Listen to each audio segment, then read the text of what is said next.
దేవుడు ఆత్మస్వరూపి అయిన వాడిగా ఉన్నాడని మనకు తెలిసిన విషయం. మన దేవునికి ఒక రూపము మనము సృష్టించినా కూడా అది మన ఊహలకి మాత్రమే అందేది. యేసుక్రీస్తు ప్రభువారి రూపంలో ఆయన కుమారుడిగా ఈ భూమి మీద అవతరించిన విధానాన్ని మనమంతా కూడా చదువుతాము, వింటాము, ధ్యానిస్తాము. కానీ యేసుక్రీస్తు ప్రభువారు ఈ రూపంలో ఉన్నారని అది కేవలం ఊహా చిత్రం మాత్రమే. అందరు గీసేది, కొందరి ఇళ్లలో మనము ఆ యొక్క యేసుక్రీస్తుల వారి యొక్క పటాలను మనం చూస్తుంటాము. కానీ ఆయన శరీరధారిగా వచ్చినారు కాబట్టి, శరీర రూపంలో నీ వలె నా వలె మానవ రూపంలో జన్మించినారు కాబట్టి, మానవ రూపంలో కొంతకాలం జీవించడానికి ఆయన కుమారుడిగా వచ్చి ఉన్నారు. అదే ఆయనది శాశ్వతమైన రూపం కాదు. అది మనం గ్రహించుకోవాల్సిన విషయం. మన దేవుడు ఆత్మస్వరూపి అయిన దేవుడిగా ఉన్నాడు. ఆయనకి ప్రత్యక్షంగా ఆయనకి ఒక రూపం అంటూ శరీర రీతిగా ఉండదు. మహిమా స్వరూపం ఉంటుంది.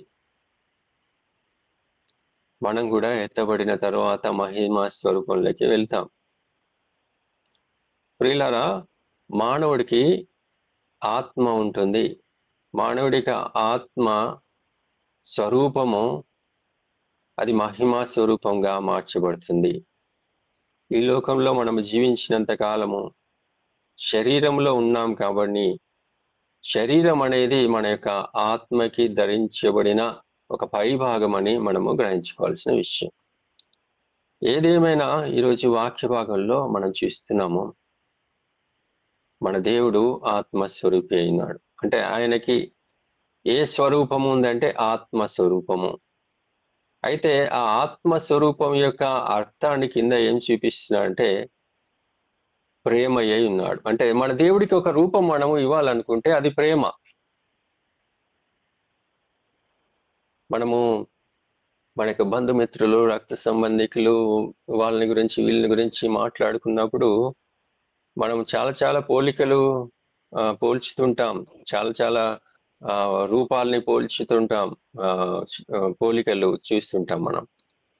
వారి పోలికలో జన్మించారు పిల్లలని, వారి బంధుమిత్రుల పోలికలు జన్మించారు పిల్లలని. ఈ రూపాలు, స్వరూపాలు మన యొక్క బాహ్య సౌందర్యము, బాహ్య శరీరం గురించి రకరకాల వర్ణనలు, రూపాల గురించి వర్ణనలు వింటుంటాం మనం.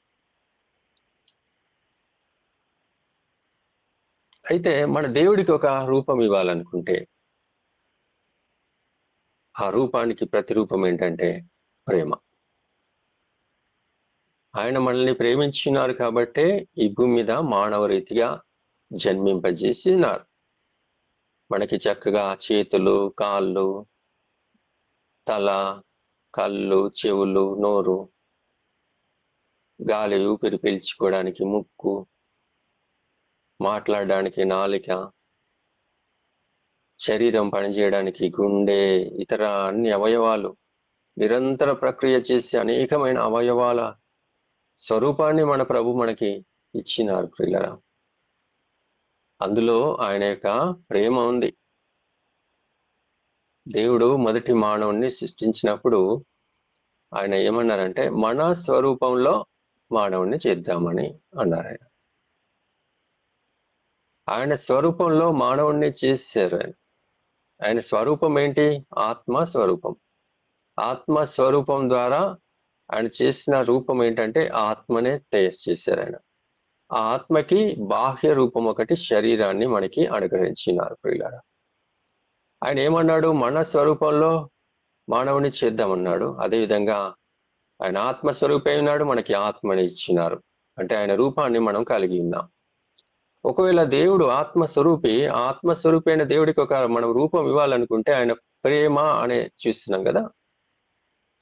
ఆత్మస్వరూపి అయిన దేవుడిని మనము ఏ విధంగా చూడగలం అంటే ప్రేమ అనే అంశం ద్వారానే చూడగలం.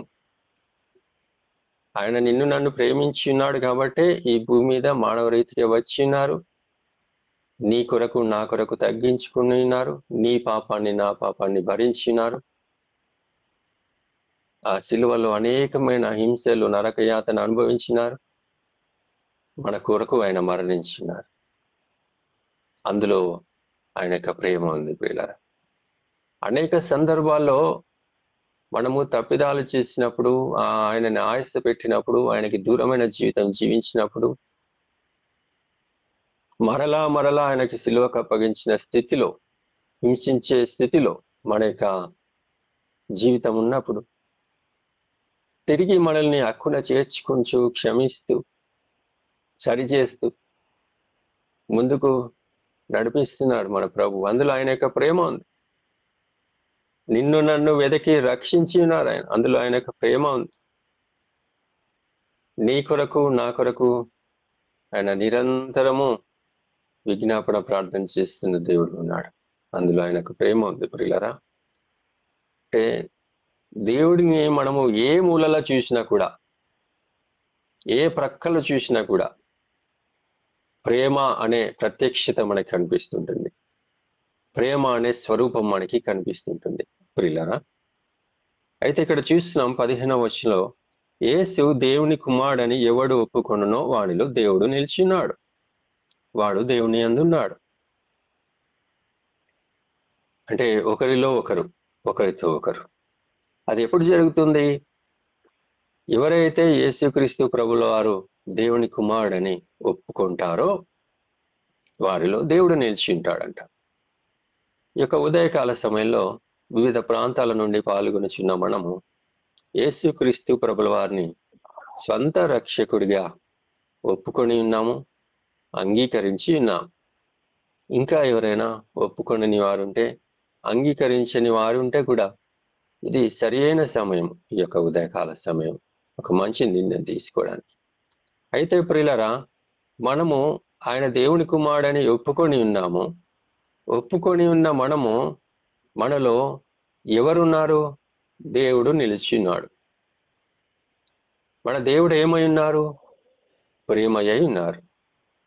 ఆయన మనలో నిలిచి ఉన్నారు అని మనము అంగీకరించినట్టయితే, మనలో ఆ నమ్మకం ఉన్నట్టయితే, మరి ఆయన మన పట్ల ఎటువంటి ప్రేమ కనబరిచినారో ఆ ప్రేమకు ప్రతిరూపము, ప్రేమకు తగిన స్వరూపము మనలో కూడా ఉండాలి కదా ప్రియులారా. ఆయన ప్రేమ ఉన్నాడు. ఆయనలో నిరంతరము ప్రేమనే చూస్తున్నాం మనము మొదటి నుండి కూడా. పాపిని ప్రేమించిన విషయము, మానవుని ప్రేమించిన విషయం ప్రతి సందర్భంలో. దేవుడేమో మనల్ని ప్రేమించాలి, కానీ మనము ఆయనని ప్రేమించలేని స్థితిలో ఉంటున్నాం సంపూర్ణంగా, హృదయపూర్వకంగా. అప్పుడు ఒకరిలో ఒకరము ఎలా నిలిచి ఉండగలం మనం? రెండిటికి పోలిక ఒకే విధంగా ఉన్నప్పుడు కదా జరిగేది ఆ ప్రక్రియ. పాలల్లో పాలే కలిపినప్పుడే దానికి నిండుదనము, దానికి ఒక పరిపూర్ణత వస్తుంది. ప్రేమ అయి దేవుని నమ్మిన మనము, మనలో ఆయన నిలిచి ఉన్నాడలా మనలో కూడా ఆయన యొక్క ప్రత్యక్షత కనిపించాలి. ఆయనని నమ్మిన బిడ్డల్లో ఆయన యొక్క ప్రత్యక్షత ఏంటంటే ప్రేమ. ప్రియులరా, నీవు నేను దేవుని యొక్క ప్రేమకు సాదృశ్యంగా జీవించాలి ఈ లోకం. 1000 ఏండ్ల పాలన అని మనం ధ్యానం చేసుకుంటున్నాం కదా. 1000 ఏళ్ల పాలనలో ఆయనతో కలిసి పాలిస్తామని మరి ధ్యానిస్తున్నాం కదా మనము. ఆ పాలనలో మనం ధ్యానించి ఆయనతో కలిసి పాలించే రోజులు మనకి లభించాలంటే, మొదటగా ఈ భూమి మీద జీవించినంతసేపు ఆయనని పోలి నీవు నేను జీవించాలి. ఆయనని పోలి జీవించాలంటే ఆయనలో ఉన్న ప్రేమ స్వరూపాన్ని మనము పొందుకోవాలి. మనం స్వరూపము కోల్పోయిన వారు, కోల్పోయిన స్వరూపము తిరిగి పొందుకున్నాం ఆయన చిందించిన విలువైన రక్తం ద్వారా. కావున ప్రియులారా, ఒక విశ్వాసి యొక్క జీవితంలో ఒక ప్రత్యేకత కనిపిస్తుండాలి. లోకంలో జీవిస్తున్న అనేక మంది ప్రజలు, కోట్లాది మంది ప్రజలు, 700 కోట్ల మంది ప్రజల కంటే ఎక్కువగా జనాభా ఉంది ప్రపంచంలో. మన భారతదేశంలో 100 కోట్ల పైన ఉంది జనాభా. ఎంతో అభివృద్ధి చెందిన మానవాళి. అందులో నీవు నేను కూడా ఉన్నాం. మరి వారందరిలో, రక్షింపబడని వారందరిలో ఒక ప్రత్యేకమైన స్వభావం, ప్రత్యేకమైన జీవితము జీవించాలంటే దేవుని యొక్క ప్రేమకు ప్రతిరూపంగా మనము జీవించాల్సిన అవసరం ఉంది ప్రియుల. తద్వారా మనం ఇతరులకి వాక్యము ప్రకటించకపోయినా ప్రత్యక్షంగా మనలో ఉన్న ప్రత్యేకమైన జీవితాన్ని బట్టి ఇతరులు ఆలోచించడానికి మనం అవకాశం ఇచ్చిన వారుగా ఉంటాం. ఇతరులు మన దేవుని గురించి తెలుసుకోవడానికి కొంత సమయం వెచ్చించడానికి వారికి ఒక అవకాశము ఇచ్చిన వారిగా ఉంటాం ప్రియులారా. ప్రపంచ మానవాళంతటిలో నీవు నేను ఏమాత్రం వారిని ఎప్పుడు కూడా అనుకోవద్దు. మనలో మన దేవుని ప్రేమను మనం నింపుకొని ఉన్నట్టయితే ఆయనని హృదయపూర్వకంగా మనము ప్రేమించగలము. మన పొరుగు వారిని కూడా మనము ప్రేమించగలం ప్రియులారా. మరి ఆయన యొక్క ప్రేమ ఎంత గొప్పదో మనము చూసినాము. ఎటువైపు చూసినా ప్రేమకి ప్రతిబింబమే కనిపిస్తుంది. ఆయనను చూసినప్పుడు ప్రేమకు ప్రతిరూపమే కనిపిస్తుంది. మనలో ఎంత వరకు ఆయన యొక్క ప్రేమ కలిగి ఉన్నాం, ఆయన యొక్క రూపం మనం కలిగి ఉన్నాం. ఈ యొక్క ఉదయకాల సమయంలో ప్రభు మనల్ని ప్రశ్నిస్తున్నారు. ఒకవేళ పర్సెంటేజ్తో, శాతంతో మన యొక్క ప్రేమను, దేవుని యొక్క ప్రేమను మనము కొలవాలంటే, మనలో ఉన్న దేవుని యొక్క ప్రేమను కొలవాలంటే అది ఎంత శాతంగా ఉంది అని బేరీచి వేసుకోగలం. 100కి 100% మనం రీచ్ చేయాలి కదా. ఆయన ప్రేమయ్య ఉన్నాడు, ప్రేమ స్వరూపిగా ఉన్నాడు. ఆయన పరిపూర్ణమైన ప్రేమ కలిగిన దేవుడు, నిత్యమైన ప్రేమ కలిగిన దేవుడు, శాశ్వతమైన ప్రేమ కలిగి ఉన్న దేవుడు ఆయన. మరి నీవు నేను కూడా ఏ విధంగా ఆయన యొక్క ప్రేమను కలిగిన వారిగా ఆయనలో నిరంతరం ఎదిగే స్థితిలో ఉంటున్నాం, పరిపూర్ణత సాధించే స్థితిలో ఉంటున్నాం. ఈరోజు ఉదయకాల సమయంలో మనల్ని మనము ప్రశ్నించుకోవాల్సిన అంశం ప్రియులారా. తన ఏకైక కుమారుని నీ కొరకు నా కొరకు ఆయన బలి అర్పించి ఉన్నారు. ఆ అర్పించిన బలికి మనము ఒక విలువనిచ్చేవారిగా ఉండాలి, ఒక ప్రాధాన్యత ఇచ్చేవారిగా ఉండాలి.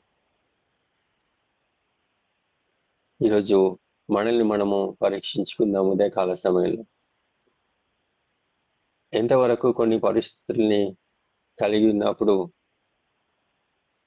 మనము దేవుని యొక్క ప్రేమను చాటించే వారిగా ఉంటున్నాము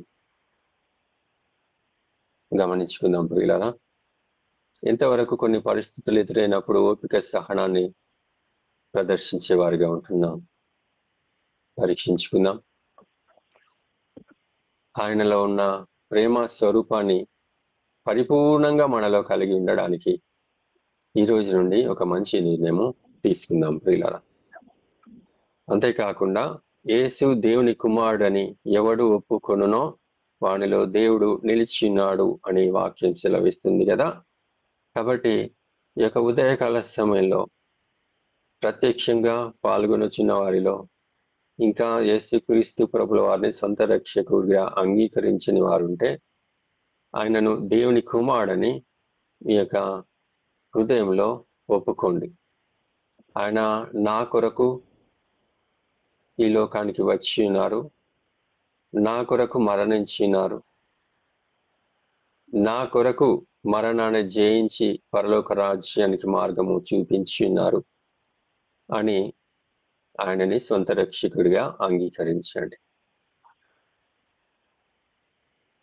ప్రభు తన యొక్క ప్రేమ స్వరూపాన్ని నిండుగా మన యొక్క హృదయంలో నింపునుగాక. ఆమేన్.